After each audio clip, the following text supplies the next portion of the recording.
আসসালামু আলাইকুম সবাইকে। আশা করি সবাই অনেক ভালো আছেন। প্রচণ্ড পরিমাণে রোদ উঠছে আজকে। আসছিলাম ধান কাটতে, তো আমাদের ক্ষেতের যে মাঝখান দিয়ে কিছু ধান পাকছিল, সেই ধানগুলা কাটলাম আজকে। এখন আব্বা কাটতেছে। ওই যে ওই পাশে আমাদের ধান ক্ষেত,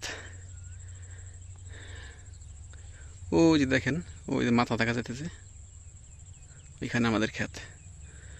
আব্বা ধান কাটতেছে, আমি কাটলাম, কাইটা আসলাম। এইটা এই যে দেখেন, এটা মেশিন ঘর। এই মেশিন ঘরের পাশে একটু ছায়া আছে, আমার পিছনে হইতেছে সূর্য। তো এই ছায়ার মধ্যে আইসা বইসা রয়েছি।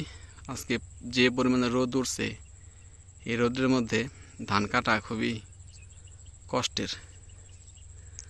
তো আর আমাদের খেতে হইতেছে মাঝখান দিয়ে ধান পাকছে। হ্যাঁ, তো মাঝখান দিয়ে ধান কাটতে গেলে ক্ষেতের ভিতরে একদম ভাবসা গরম, একদম বাতাস নাই, আর রোদের তাপও বেশি।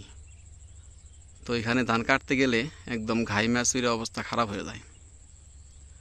তো ধান কাটার শেষে, এখনও শেষ হয় নাই, আমি যতটুকু কাটছি অতটুকু কাইটে এখন রেস্ট নিতে আসলাম। এই যে মেশিন ঘরের পাশে একটু ছায়া আছে, দেখেন ছায়া।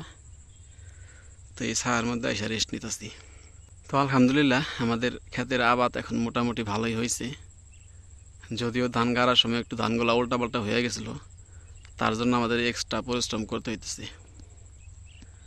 দেখেন আশেপাশে যতগুলো ধান ক্ষেত আছে, এই যে এই ক্ষেতটা, এই যে এই ক্ষেতটা মোটামুটি পাইকে গেছে, আর এক সপ্তাহের মধ্যে কাটা যাবে। কিন্তু এই যে এই পাশের এইগুলা কাটতে ঈদের পরে কাটতে হবে। তো এখন বর্তমানে ক্ষেতে খুব একটা কামলা নাই, কামলার সংখ্যা খুবই কম। আমি যখন ভিডিও করতেছি তখন প্রায় 3-3:30টার মতো বাজে। এই সময়ে যারা কামলা দিছিল তাদের সবারই কামলার বেলা শেষ হয়ে গেছে, সবাই বাড়িতে চলে গেছে।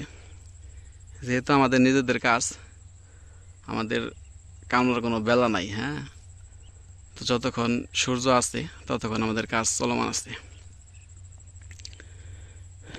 তো সবাইকে অসংখ্য ধন্যবাদ যারা কষ্ট করে ভিডিওটা দেখলেন। সবাই ভালো থাকবেন। আসসালামু আলাইকুম ওয়া রাহমাতুল্লাহ।